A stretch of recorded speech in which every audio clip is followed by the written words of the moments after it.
the fear of missing out. People don't like to be left out or excluded, and it's a pretty common feeling that a lot of people have. And I think that it's ruining the gaming industry, I guess. Because you have these companies that they realise that you don't want to be left out, and you don't want to sort of be excluded from the hype. And they use that to their advantage. Because they, let's be honest, they're really great at advertising their games and stuff and making promotions. And they kind of use that for quick and easy money, especially when it comes to remakes and re-releases. I've seen so many remakes and re-releases over the years it's gotten to the point where they're taking the piss. Like, I'll use The Last of Us as an example.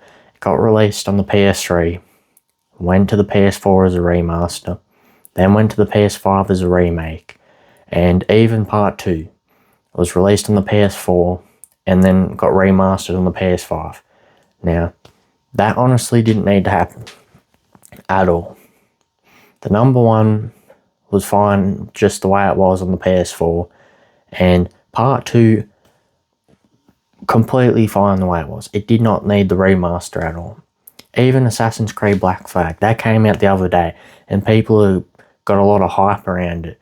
And I can admit these games are good, but it gets to a point, you know what I'm saying? Like, you can make these games remaster and whatever, but when it's used as a safety net for when you're flopping out and you continuously keep pumping out more of them just to keep people happy and on your side, it gets to the point, you know what I'm saying? Like, even Call of Duty, they are currently, I'd say, getting ripped to shreds in most of their recent releases because, I don't know, it feels like a copy and paste formula or blueprint or whatever. It's the same game, just a different title pretty much.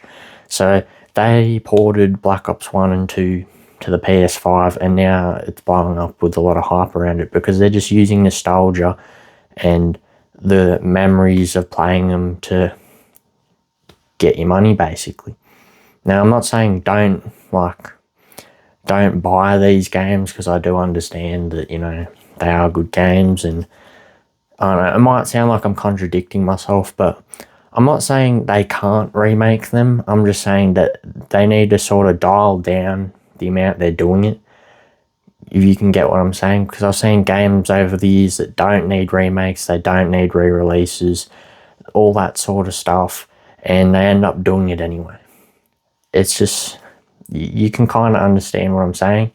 So I just think they're kind of using it as a way for quick cash grabs and to get your money, and that's about it. Especially when it comes to games like, I think Mecha Chameleon is what it's called.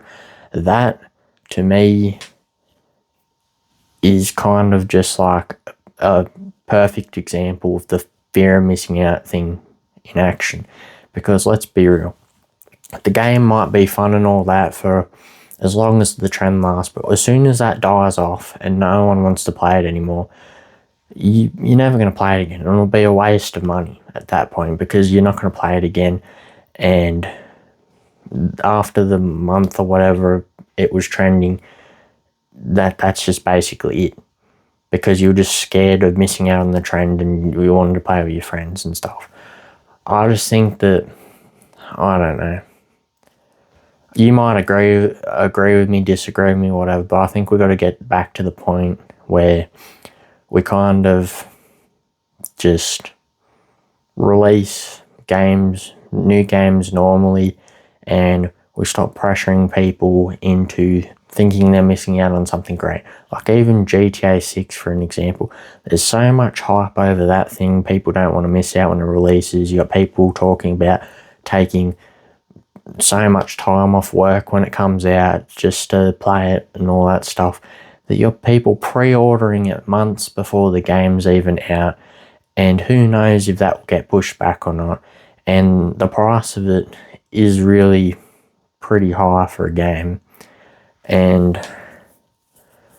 I don't know, like, you can kind of see what I'm getting at. Like, they're just advertising it and marketing it in such a way where they built up so much hype around it to the point where the game isn't even out yet and they already made like $3 or $4 billion or something off it. It's just like, it's kind of a joke, you know what I'm saying? But anyway, that's just my take on it, because I think it's kind of turned to the point where it's just a kind of way to get some quick money out of people, and I just don't think it's a good thing. But if you watch this video, thanks for watching. Make sure to like and subscribe, and that's it for the video.